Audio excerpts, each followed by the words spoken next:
Hay un videíto, hermanos, que yo pedí que le pusiera en pantalla. Luigi está allá adentro tratando de ver si se puede. En lo que está listo, eh, vamos a seguir nosotros aquí con la serie de la Biblia libro por libro. Y nosotros nos ha tocado un tremendo libro, que es el libro de Levítico. Es el libro preferido de todos ustedes aquí, ¿verdad que sí? Digan la verdad. Lo que es sin número. Ahora, Levítico, déjenme decirle algo, doña Margarita, está en la Biblia. O sea, ¿qué quiere decir eso? Que si está en la Biblia, toda la Biblia, vamos a ver, toda la Biblia es inspirada por Dios y útil para enseñar, redarguir, distribuir justicia. No, pero ustedes saben mejor que yo, a fin de que el hombre de Dios sea perfecto, enteramente preparado para toda buena obra. Entonces, nosotros tenemos que pensar en esas cosas antes de entrar al libro así como este. Y sobre todo en el contexto de cómo queremos hacer las cosas, analizando lo que es la historia de la redención. Entonces, cuando uno lo ve bajo esa óptica, uno le encuentra mucho provecho al libro como ese. Ustedes saben que las 2 semanas anteriores se estaba hablando acerca del Éxodo. Nosotros tenemos que en ese sentido ubicarnos en qué momento se sale el Levítico, porque uno empieza a leer ahí y a veces puede olvidar el contexto. Israel estaba, ¿en qué condición estaba Israel antes del Levítico, antes del Éxodo? No, antes del desierto, ¿qué estaba? Esclavo en Egipto, ¿verdad que sí?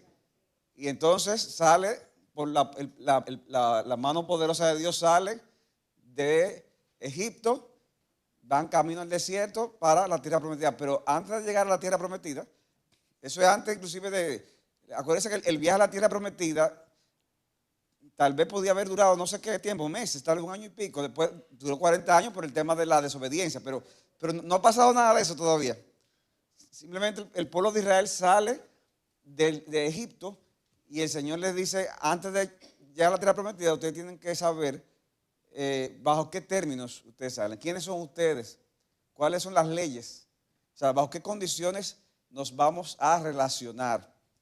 Y eso es importante que lo tengamos en cuenta, esos elementos. ¿Está listo? Yo te voy a avisar. Entonces, sobre esa base, viene entonces el libro que sucede en Éxodo. ¿Qué sucede entonces cuando ellos salen de Egipto? Llegan al monte Sinaí. ¿Y qué se les da en el monte Sinaí? ¿Qué reciben ahí? La ley. Reciben primero los 10 mandamientos, ¿verdad? Como la Constitución, por decirlo así. Pero reciben otras leyes a través del cual se tienen que relacionar. Pero también sucede algo que el hermano Duarte no lo pudo dar la vez pasada, que es muy importante. Después que se dan algunas leyes, algunas directrices y los 10 mandamientos, ¿qué sucede después?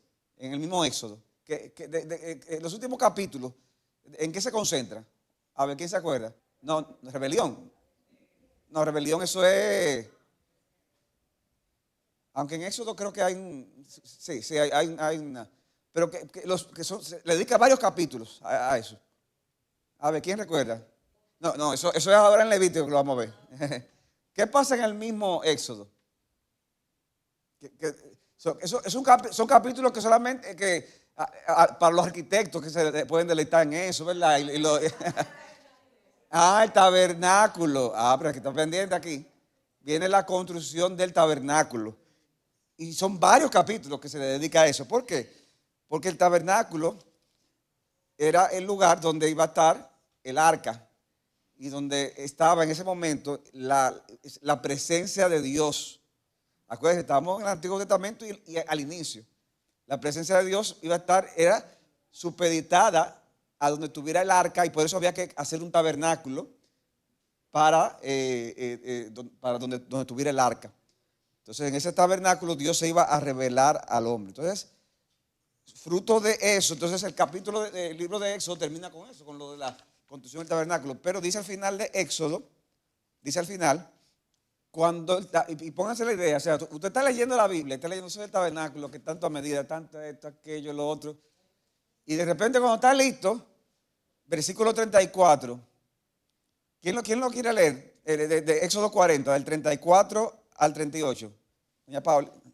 Entonces la nube cubrió la tienda de reunión y la gloria del Señor llenó el tabernáculo. O sea, miren qué interesante. O sea, mira a esto, tanto y de repente, miren esto extraordinario que pasa. O sea, la nube cubrió el tabernáculo. La gloria del Señor la nube cubrió la tienda de reunión y la gloria del Señor llenó el tabernáculo. Siga.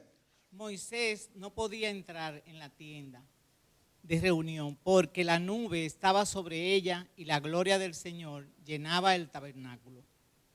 Y en todas sus jornadas, cuando la nube se alzaba de sobre el tabernáculo, los israelitas se ponían en marcha, pero si la nube no se alzaba, ellos no se ponían en marcha hasta el día en que se alzaba. Porque en todas sus jornadas la nube del Señor estaba de día sobre el tabernáculo y de noche había fuego allí a la vista de toda la casa de Israel. Muy bien. Así es que concluye el libro de Éxodo. Pero todavía, o sea, entiendan, están recibiendo esto, las leyes, viene lo del tabernáculo y todavía siguen ahí. Y en ese contexto ustedes que vienen cosas adicionales en el libro de Levítico. Ahora vamos a ver lo que la gente de Bible Project puso en el programa de YouTube.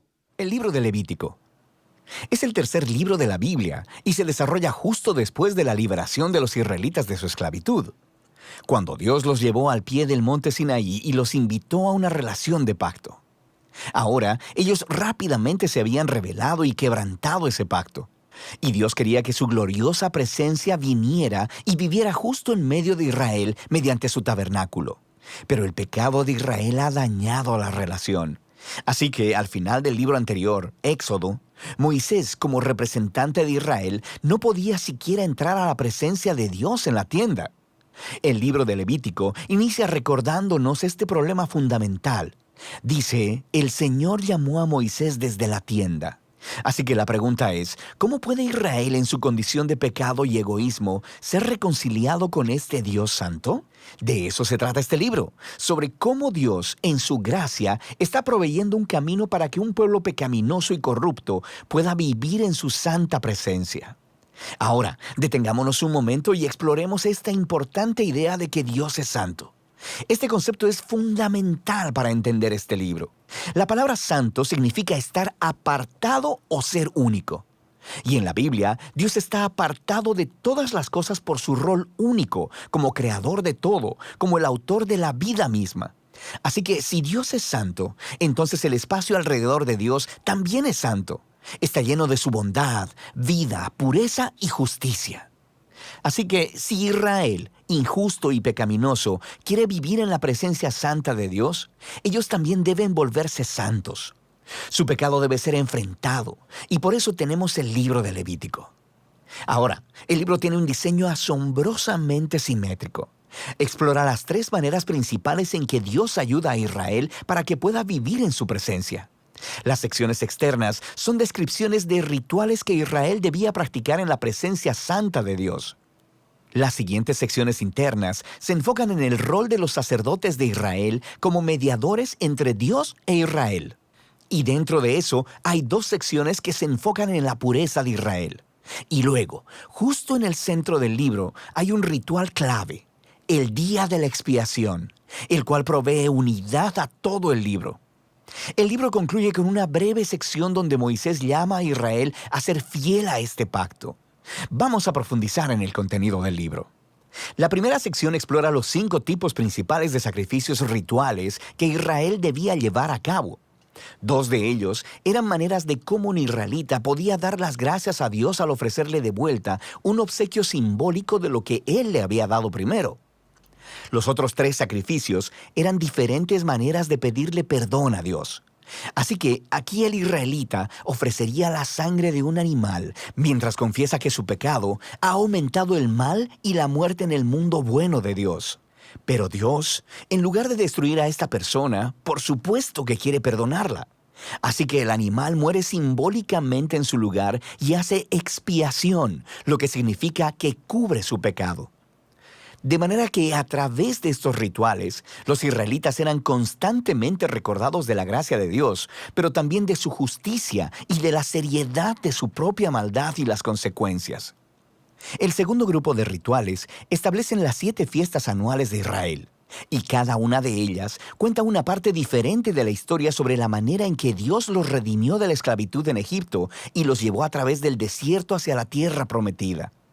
Y al celebrar estas fiestas de manera regular, Israel recordaría quién era y quién era Dios para ellos. Ahora, la sección sobre los sacerdotes de Israel. Aquí tienes a Aarón y a sus hijos, consagrados para entrar a la presencia de Dios en representación de Israel. Y luego, en esta sección correspondiente, encontramos los requisitos para ser sacerdotes. Los sacerdotes eran llamados a tener el nivel más alto de integridad moral y de santidad ritual, porque ellos representaban al pueblo delante de Dios, pero también representaban a Dios delante del pueblo. Descubrimos por qué la santidad de los sacerdotes importa tanto en esta primera sección, justo después de que la familia de Aarón fuera consagrada. 2 de sus hijos entran como si nada a la presencia de Dios y flagrantemente violan las reglas. Así que son aniquilados al instante por la santidad de Dios. Es un inquietante recordatorio de la paradoja de vivir en la presencia de un Dios santo, porque Él es pura bondad, pero se vuelve peligrosa para aquellos que se rebelan e insultan su santidad. Así que es importante que los sacerdotes de Israel sean santos, y también que todo el pueblo de Israel se santifique. Sobre esto es que tratan las siguientes secciones internas. Los capítulos del 11 al 15 tratan de la pureza ritual requerida de todos los israelitas, y los capítulos del 18 al 20 tratan de la pureza moral del pueblo. Estos conceptos son lo que está por debajo de todo este lenguaje sobre pureza e impureza. Debido a que Dios es santo y apartado, los israelitas deben estar en santidad cuando entran a su presencia. Esto se conocía como estar limpio o puro. La presencia de Dios estaba excluida para todo aquel que no estuviera en una condición de santidad. No estar en santidad se le conocía como estar inmundo o impuro. Ahora, un israelita podía volverse impuro de unas cuantas maneras. Por ejemplo, al tener contacto con fluidos corporales reproductivos, al tener una enfermedad de la piel, al tocar moho u hongos o al tocar un cadáver. Para los israelitas, todos estos elementos estaban asociados con la mortalidad, con la pérdida de vida, lo que nos lleva al simbolismo central de estas instrucciones. Te vuelves impuro cuando te contaminas al tocar la muerte, por así decirlo. Y la muerte es lo opuesto a la santidad de Dios, porque Dios, en esencia, es vida. Esto es clave. Simplemente ser impuro no era pecaminoso o malo. Tocar esta clase de cosas era algo normal de la vida diaria, y la impureza era un estado temporal. Duraba 1 o 2 semanas y luego se eliminaba. Lo que estaba mal o era pecaminoso era entrar en la presencia de Dios llevando estos símbolos de muerte e impureza sobre mi cuerpo. No hagas eso. Ahora, la última forma de volverte impuro era al comer ciertos animales, y las leyes de comida kosher se encuentran justo aquí en esta sección. Han existido muchas teorías sobre por qué ciertos animales se consideraban impuros y prohibidos, para promover la higiene o para evitar tabús culturales. El texto simplemente no es explícito, pero la idea básica de todos estos capítulos es muy clara. Todos funcionan juntos como un grupo de símbolos culturales que le recuerdan a Israel que la santidad de Dios debe abarcar todas las áreas de sus vidas. La sección correspondiente de aquí en adelante trata de la pureza moral de Israel. Los israelitas eran llamados a vivir en forma diferente a los cananeos. Debían cuidar del pobre en lugar de ignorarlo. Debían tener un alto nivel de integridad sexual y debían promover la justicia a través de toda su tierra. Ahora, aquí en el centro del libro nos encontramos con una larga descripción de una de las fiestas anuales de Israel, el Día de la Expiación. Probablemente, no todo pecado y rebelión de los israelitas sería cubierto a través de los sacrificios individuales. Así que una vez al año, el sumo sacerdote tomaría 2 machos cabríos. Uno de ellos sería ofrenda de purificación para expiar los pecados del pueblo, y el otro se llamaba el macho cabrío expiatorio. El sacerdote confesaría los pecados de Israel y simbólicamente pondría su mano sobre este macho cabrío y luego sería enviado al desierto. De nuevo, esta es una imagen muy poderosa del deseo de Dios de que el pecado y sus consecuencias fueran quitados de entre su pueblo, de modo que Dios pueda vivir en paz con ellos. El libro concluye con Moisés llamando a Israel a ser fiel a todos los términos del pacto, y él describe las bendiciones de paz y abundancia que vendrán como resultado de Israel obedecer todas estas leyes. Él también les advierte que si son infieles y deshonran la santidad de Dios, resultará en desastre y eventualmente en exilio de la tierra prometida a Abraham. Ahora, si quieres ver cómo Levítico encaja con la gran narrativa, es útil mirar la primera oración del siguiente libro de la Biblia, Números. Comienza diciendo que Dios le habló a Moisés en la tienda. Así que podemos ver que Moisés ahora es capaz de entrar a la presencia de Dios en nombre de Israel. El libro de Levítico funcionó. Así que a pesar del fracaso de Israel, Dios proveyó una manera para que sus pecados fueran cubiertos, para que Dios pudiera vivir en paz en medio de personas pecadoras. Y de eso se trata el libro de Levítico. Está más interesante ahora, ¿verdad? Ya léelo. Bible Projects, eso está en YouTube. Y eso lo tienen con cada libro. Pero miren qué interesante, ¿verdad? Cuando uno ve esas cosas, entonces ya uno va con una visión distinta. Y por eso, hermano, es importante que tengan el bosquejo también, porque el bosquejo es muy similar a lo que está ahí y va a ayudar mucho en el tema del libro. Entonces, brevemente, hermanos, Levítico, ya dijimos, comienza luego de Éxodo, luego de que se construye el tabernáculo y la presencia de Dios, como vimos al final de Éxodo, llena el templo. Entonces, ¿cuál es el propósito? El propósito, podríamos decir que es codificar aún más la relación que debía haber entre Dios e Israel, como ¿verdad? Se presentó ahí de una manera gráfica, en los términos del pacto de Sinaí. Recuerden, Dios acababa de hacer un pacto con Moisés en el monte Sinaí. Okay. Entonces, en base a ese pacto, ¿cómo va a ser esta relación? Y hermanos, uno se da cuenta viendo estas cosas, cómo Levítico entonces se conecta con nosotros hoy, porque de alguna forma, como creyente al día de hoy, claro, en los términos del nuevo pacto, hay una necesidad de santidad, ¿verdad que sí? Se nos pide, necesitamos a alguien que nos represente, un sumo sacerdote, entre otras cosas. O sea que en el libro de Levítico Dios quiere dejar claro que ser el pueblo de Dios, de un Dios santo, es un asunto serio. ¿Usted quiere ser parte del pueblo de Dios? Eso no es un asunto ligero. Es un asunto realmente serio.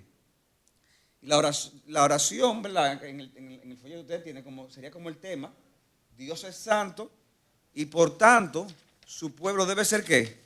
Su pueblo debe ser santo. ¿Por qué es importante que el pueblo de Dios sea santo? ¿Por qué es importante? En cierta forma lo hemos visto. ¿Por qué es importante que el pueblo de Dios sea santo? Y también para que los demás pueblos de la tierra vean cuál es el carácter de Dios a través de su pueblo. Correcto, correcto. Entonces miren qué interesante, hermano. En la estructura del libro de Levítico, vamos a ver rápidamente, está conformado de una manera que hace sentido aún al día de hoy para nosotros los cristianos. Porque si dividiéramos el libro en tres partes, vamos a dividirlo en tres partes, nosotros vamos a ver cómo en la primera parte Dios establece la forma en que ellos debían de acercarse a Él. En la segunda parte habla de que es necesario un sacrificio para poder acercarse, porque sabemos que si nos acercamos, pero que somos pecadores, que vamos a fallar. Y luego la tercera parte es, ya habiendo dado ese sacrificio, ese perdón, entonces el pueblo es llamado a vivir una vida de santidad. Eso es el Evangelio. Dios nos dice, mira, tú eres un pecador, o sea, tú tienes que obedecer mi mandamiento, pero no lo estás diciendo como es. Segundo, tú necesitas un sacrificio. ¿El sacrificio de quién? De Jesucristo. Ahora, después que tenemos sacrificio, ahora podemos vivir como queramos. No. Después del sacrificio tenemos que vivir en orden, a la luz de los mandamientos de Dios, pero ya a través de Jesucristo. Y Levítico es, en ese sentido, como la llaman, una sombra, es como un tipo, un anticipo de lo que sería luego el Evangelio de Jesucristo. O sea, que veamos en primer lugar, ustedes lo tienen aquí en la segunda página. Yo te digo poner ahí 1, 2 y 3, pero esas son las tres partes del libro de Levítico.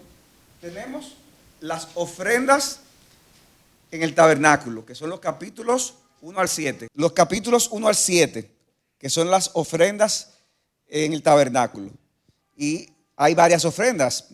Está la ofrenda del holocausto, la ofrenda de la oblación, la ofrenda de paz, la ofrenda por el pecado y la ofrenda de la culpa. Eso está, usted va a los capítulos 1 al 7, hermano, usted mismo puede hacer ejercicio y usted lo identifica.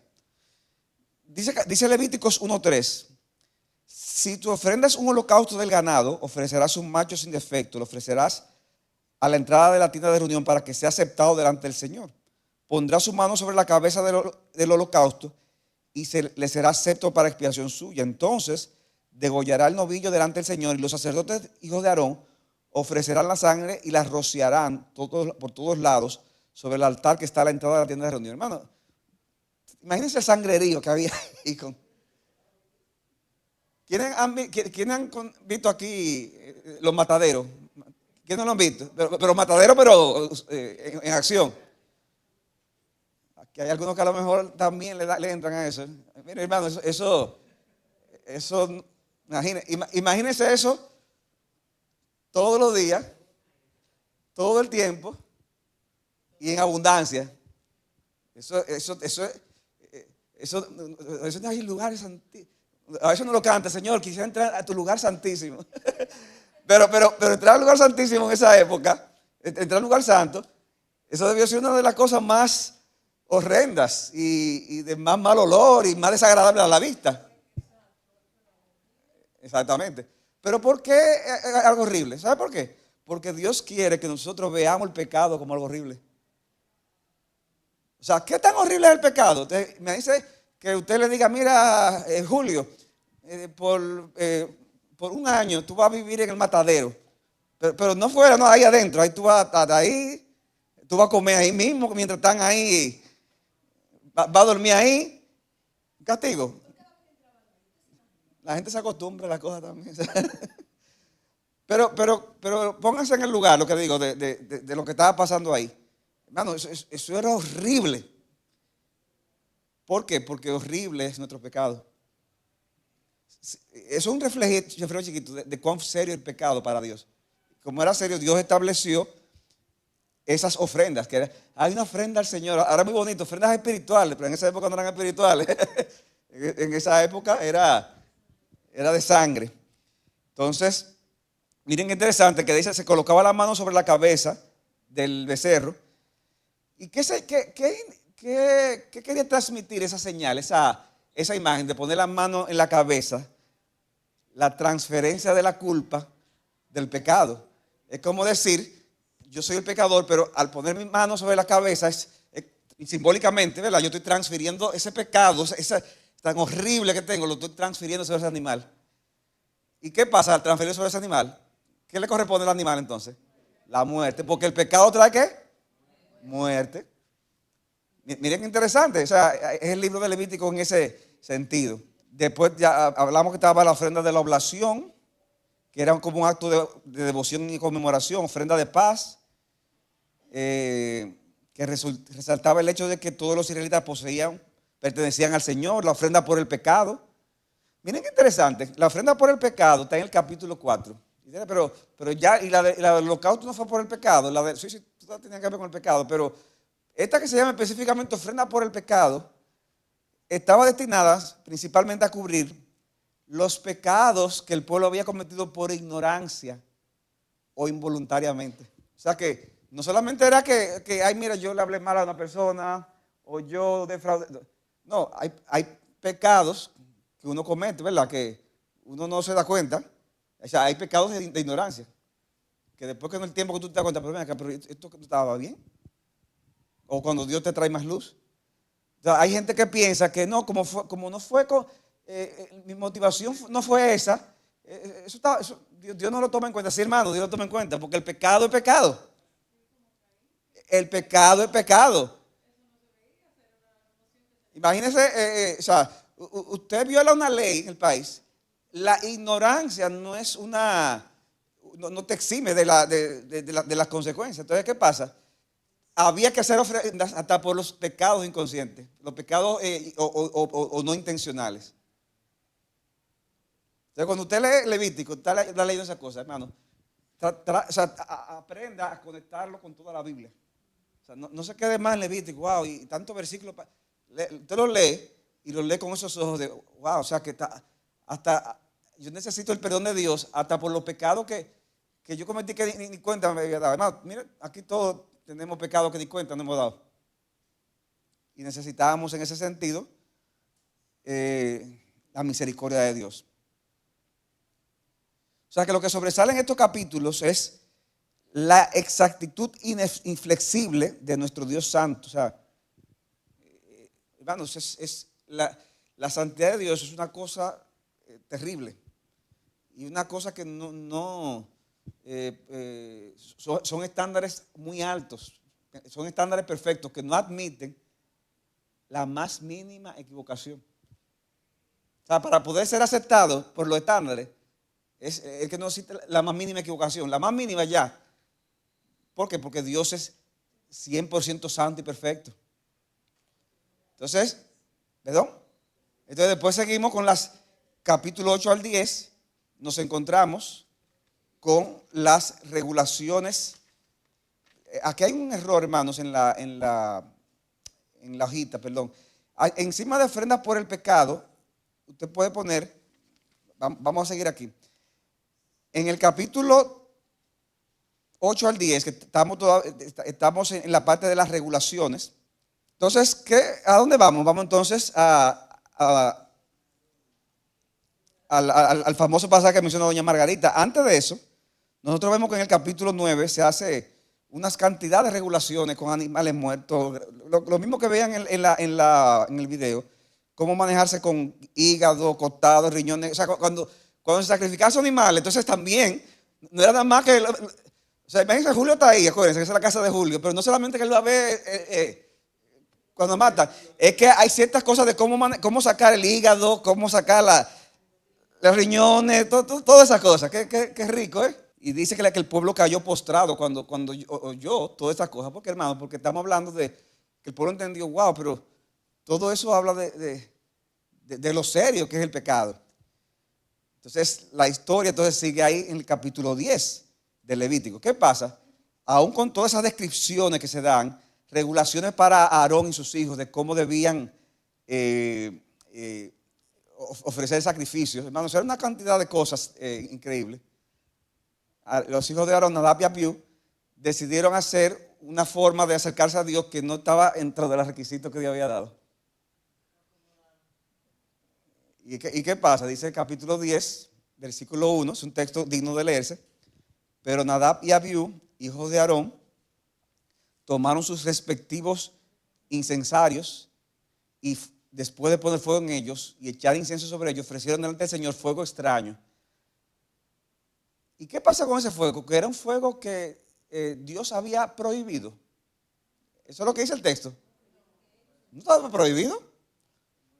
Pero dice, pero él no les había ordenado. Porque la gente dice, pero eso no está prohibido. Sí, pero tú tienes que adorar a Dios en los términos de Dios. En los términos de Dios que tú tienes que adorarle. Entonces, ¿qué pasa? Y de la presencia del Señor salió fuego que los consumió. A los dos hijos de Aarón, fuego, el fuego literal, hermanos. Y murieron delante del Señor. O sea, fue una muerte horrible. De los dos hijos de Aarón, que eran sacerdotes junto con él.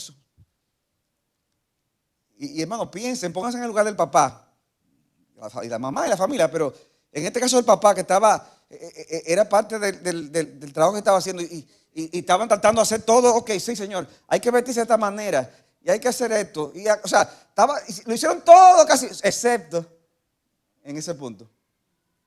Y vienen y sus dos hijos mueren. Y hermanos, eso era algo tan tenebroso, por decirlo así, tan terrible, tenebroso, terrible, que más que en ese momento llorar y llevarse, tal vez todo eso pasó, pero en el momento, ¿qué fue lo que sucedió? Moisés tuvo que hablar y decirle a Aarón. Dice, eso fue lo que dijo el Señor. El hombre acaba de ver a sus dos hijos muertos Eso fue lo que dijo el Señor. Como santo seré tratado por los que se acercan a mí, y en presencia de todo el pueblo seré honrado. Y ellos no me trataron como santo, ellos me deshonraron por querer hacer la cosa a su manera. ¿Se imagina, hermano, que eso fuera así al día de hoy? Y dice la Biblia, ¿cuál fue la reacción de Aarón? A mí eso también me sorprende. Aarón en ese momento, en vez de pelear con Dios, en vez de quejarse, en vez de decir, pero óyeme, pero hicimos todo, tratamos de hacer todo bien. Y dice la Biblia que Aarón guardó silencio. O sea, y yo me imagino él como papá, viendo el dolor de sus hijos, pero recordando que al final es verdad lo que decía Moisés. Y que Dios estaba por encima de sus hijos. Aarón guardó silencio. O sea que aquí se habla de lo serio que es, de nuevo, no solamente el pecado, sino que si hay que hacer una adoración a Dios, hay que hacerla a la manera de Dios, porque también es igual de pecaminoso o peor. No, porque no, eso tiene que ver que Dios eligió a Aarón y a su descendencia como los sumos sacerdotes. Acuérdense, la familia que era la familia que trataba como los aspectos ministeriales, era la tribu de los levitas. Pero entre los levitas Dios escogió a Aarón y a su descendencia como sacerdotes, como sumo sacerdote especial en ese sentido. Entonces, en los capítulos, después pasamos 11 al 15, esto está en la tercera página, dice el código de la santidad. Es interesante que el 11 al 15 habla de eso, pero también del 18 al 27. Entonces, uno tiene que tomar en cuenta eso, que la estructura aquí no es una estructura completamente continua, sino que hay brincos. Y eso ayuda, hermanos, a uno no perderse, porque uno está leyendo eso, al 15, y después cuando llega al 18, vuelve otra vez. Entonces, eso es importante tomar eso en cuenta. Aquí vemos cómo se abordan en esos capítulos acerca de qué tipo de alimentos se pueden comer o no comer, incluso tocar leyes acerca de la purificación cuando una mujer daba luz. Con respecto al tema de la lepra, si había alguien con lepra, incluso si había alguien con una infección corporal. Ay, que me salió un hongo. O sea, hermanos, era una situación que Dios quería que la gente viera la seriedad del pecado. Y eso es pecado. No, eso no es pecado, pero eso representa el pecado. Y eso Dios lo estableció así en ese sentido. Incluso directrices de si con una infección corporal tú tocabas una pieza de cerámica o de madera, o sea, era algo impresionante eso. Ahora, ¿cuál es la esencia de eso? ¿Por qué era importante eso? Levítico 11:44. ¿Alguien que me lo lea? Levítico capítulo 11, versículo 44 al 45. Porque yo soy el Señor, vuestro Dios. Por tanto, consagraos y sed santos, porque yo soy santo. No os contaminéis, pues con ningún animal que se arrastra sobre la tierra, porque yo soy el Señor, que os he hecho subir de la tierra de Egipto para ser vuestro Dios. Seréis pues santos, porque yo soy santo. Entonces, a través de estas regulaciones, ¿qué estaba diciendo Dios? Esta es la manera que ustedes van a mostrar que son diferentes. Dice, yo los saqué de la tierra de Egipto. Ustedes tienen que ser diferentes, distintos, representar a Dios. Dice Levítico 22:31, así pues guardarán mis mandamientos y lo cumplirán. Yo soy el Señor. No profanará mi santo nombre, sino que seré santificado entre los israelitas. ¿Qué es profanar el nombre de Dios? Es tratarlo de una manera ordinaria, como que otra gente, o peor aún, de una manera mundana. O sea, cuando se habla del nombre de Dios en la Biblia, se está hablando de ¿qué? De la imagen y de la reputación de Dios. ¿Y qué pasa? Cuando Israel daba esa mala representación, se estaba hablando mal de Dios mismo, tomando a la ligera. Y hermano, todas esas cosas tienen aplicación al tiempo presente. ¿Ustedes recuerdan un sermón que yo prediqué aquí de no tomarás el nombre de Dios en vano? Hermano, ¿cuántas veces uno no toma el nombre de Dios en vano? Que uno lo usa en cosas que no deben de usarse. Y hasta como una expresión. Sí, por nuestra cultura. Pero ¿qué pasa? Precisamente por esa cultura cristiana, entre comillas, entonces se tiende a tomar el nombre de Dios en vano. Ay, Dios mío, tal y tal cosa. Mire, hermanos, piense cuando vaya a usar el nombre de Dios. sea, ese es mi punto. No lo use de una manera reflexiva. Cuando lo use, úselo porque conscientemente usted lo está usando. Eso es difícil a veces para una gente que está acostumbrada a tomar 50 años usando de una manera, pero nuestro Dios es un Dios santo en ese sentido. Y nos da las leyes en ese sentido. ¿Para qué? Para que la obedezcamos. Para que la obedezcamos. Dice ese mismo texto de Levítico, porque yo soy santo, se cita en 1 de Pedro capítulo 1, versículo 14. Cuando dice, como hijos obedientes, no se conformen a los deseos que antes tenían en su ignorancia, sino que como aquel que os llamó es santo, así también sean ustedes santos en toda su manera de vivir. Porque escrito está, sed santos porque yo soy santo. Ahora, ¿cómo se va a reflejar esa santidad? ¿Haciendo lo mismo que yo hacía? No. Porque lo que ellos hacían era una sombra de lo que iba a venir. Pero, y en ese sentido, perdón, lo que para ellos representaba animales impuros y no impuros. Las leyes sacerdotales, la ley dietética, ya todo eso, hermanos, ya no está abolido en ese aspecto. Pero sigue vigente el mandamiento que dice que sed santos porque yo soy santo. Y para eso tenemos los mandamientos de Dios, tenemos la ley de Dios, tenemos las instrucciones de Cristo en su palabra. Y sigue siendo el mismo Dios. Y sigue viendo el pecado de la misma manera. ¿Y qué va a pasar con el pecado? Que el pecado trae consecuencias. Y hay castigo si no hay redención. Y por eso, hermanos, es que el centro del libro de Levíticos, al final, viene siendo, como dice ya en la última página, el día de la expiación, que ahí lo pusieron. O sea, habían todos esos sacrificios. O sea, ahí está Julio, ¿verdad? Viviendo ahí en ese matadero todos los días, viendo todo eso desde la mañana hasta la noche. Pero hay un día especial en el año donde eso va a ser algo todavía apoteósico, que es el día de la expiación. Levítico 16:2 dice, el Señor le dijo a Moisés, dile a tu hermano Aarón que no entre en cualquier tiempo en el lugar santo, detrás del velo, delante del propiciatorio que está sobre el arca, no sea que muera, porque yo apareceré en el lugar, en la nube sobre el propiciatorio. Aarón podrá entrar, o sea, a ese lugar, con un novillo para ofrenda por el pecado y un carnero, se vestirá con la túnica sagrada de lino y los calzoncillos de lino estarán sobre su cuerpo y se ceñirá con el cinturón de lino y se cubrirá con la tierra de lino, que son vestiduras sagradas, lavará pues su cuerpo con agua y se vestirá con ellas y tomará de la congregación de los israelitas 2 machos cabríos para ofrenda por el pecado y un carnero para el holocausto. Entonces ofrecerá el novillo como ofrenda por el pecado, que es por sí mismo, para hacer expiación por sí mismo y por su casa. O sea, Aarón tenía que hacer eso una vez al año, pero primero dice, Aarón tenía que hacerlo y sus hijos por ellos mismos, porque aunque ellos eran los representantes, ellos resulta que eran pecadores también. ¿Y qué pasó si ellos no hacían eso? Que ahí mismo iban a ser fulminados. ¿Qué trabajito es ese?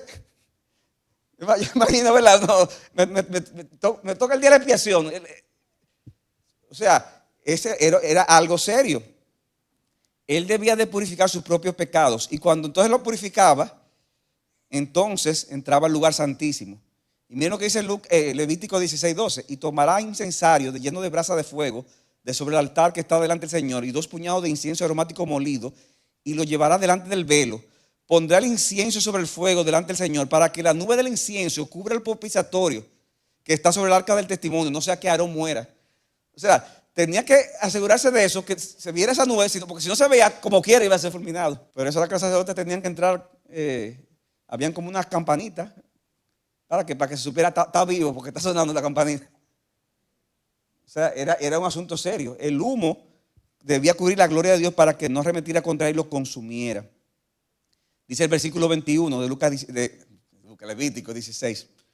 Después Aarón pondrá ambas manos sobre la cabeza del macho cabrío y confesará sobre él todas las iniquidades de los israelitas, de todas sus transgresiones, todos sus pecados, poniendo sobre la cabeza del macho cabrío, y lo enviará al desierto por medio de un hombre preparado para esto.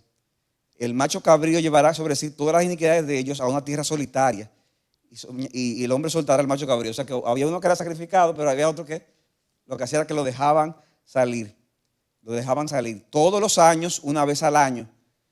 De hecho, ese es el día, lo que los judíos al día de hoy le llaman el Yom Kippur, que es el día más importante. Un proceso tedioso, hermanos, que nos hace ver lo serio que es Dios, o sea, lo serio que debe ser tomado el pecado por el cristiano. Dice Hebreos capítulo 10, versículos 1 al 3. Pues ya que la ley solo tiene la sombra de los bienes futuros y no la forma misma de las cosas, nunca puede, por los mismos sacrificios que ellos ofrecen continuamente, año tras año, hacer perfecto lo que se acercan. O sea, estamos hablando de todo eso para que al final se diga, como quiera, eso no vale para nada. O sea, esos son símbolos, pero realmente no hacen nada. De otra manera, dice, no habría cesado de ofrecerse, ya que los adoradores, una vez purificados, no tendrían ya más conciencia del pecado. O sea, si eso limpiara, ¿para qué había que volver el año siguiente? Si eso realmente limpiaba el pecado. Pero en esos sacrificios hay un recordatorio de pecado año tras año. Y dice el versículo 12, pero Cristo, habiendo ofrecido un solo sacrificio por los pecados para siempre, se sentó a la diestra de Dios, esperando de ahí en adelante hasta que sus enemigos sean puestos por detrás de sus pies. Porque por una sola ofrenda, oigan esto, hermano, que es glorioso, por una sola ofrenda, Él hizo perfecto para siempre a los que son santificados. Gloria a Dios. O sea, en esa época era todos los días y una vez al año, esto especial.